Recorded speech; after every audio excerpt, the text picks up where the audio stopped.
Halina't samahan niyo akong magluto ng sizzling spicy balot. Init!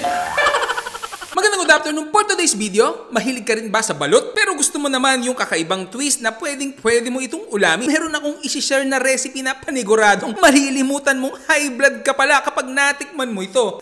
Una ay lutuin muna ang mga balot, pwedeng i-steam o di kaya ay ilaga ito. Pagkatapos ay hanguin at palamigin kapag ka nahahawakan na ay isa-isa itong balatan at ihiwalay ang ihi ng sisig. Ang sabaw ng balot.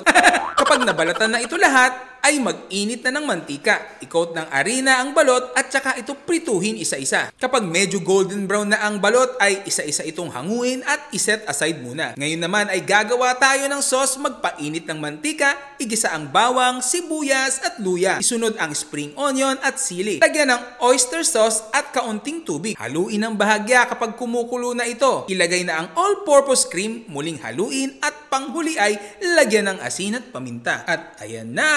Ready na ang ating spicy hot sizzling balot. So paano? Mukbang-bang na! Ang sarap niya, no? Yan ang luto ni Dali. Yan, so bago tayo mag-start, pray muna tayo. Ama, salamat po sa mga biyaya ito. Pakibas-basan po sa pangalan po ni Jesus namin dahilan tagapagligtas. Amen. So yun, lagyan natin ang sili. Ay! Dahon ng ano? Ay, sili. Yun. Ganda na ba? Para po sa inyo ang unang subo.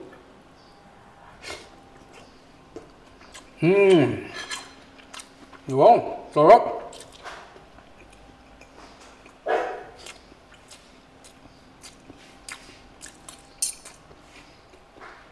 Sustain na balik pa.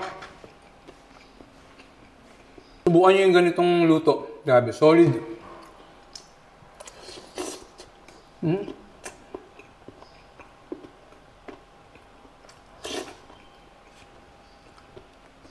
Kanyang.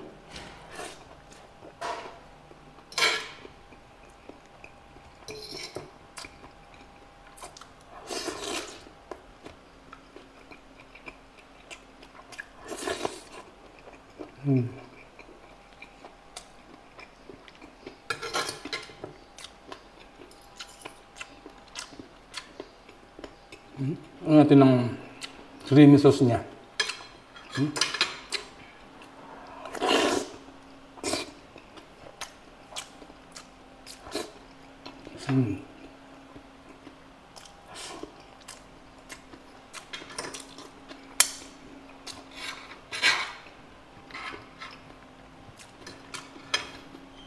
Sarap.